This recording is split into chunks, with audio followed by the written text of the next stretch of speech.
This is how you quickly fix one of these older Dewalt Miter saws that's not locking into the rear bevel. This one is a DW718.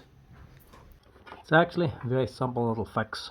All it is this little bar here that's on a big leaf spring.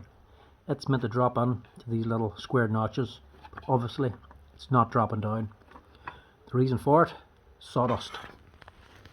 To fix it, go to the back and take off this black plastic cover. Just 2 screws hold it on. Pull that off, and inside you can see the problem. So this plate here goes all the way to the front, wraps around, and that little square notch for dropping into the holes is on the front of it.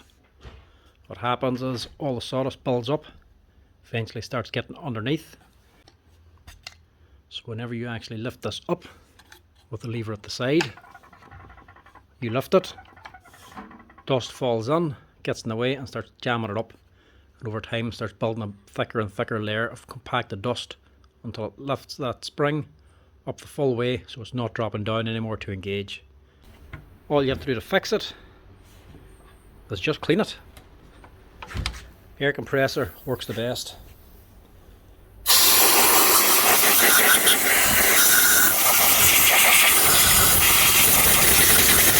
Now with it blown out, you can see where it's actually jammed up. This red lever is packed underneath there, and way at the back here it's actually jammed up on there as well. So you get that cleaned out to allow this bar back down again. One more blast of air.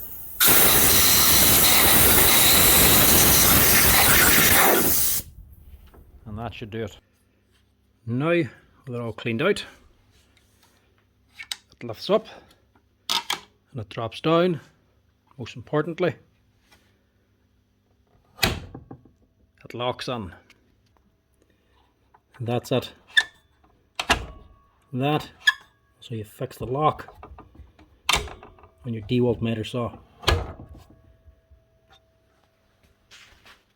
Just clean it.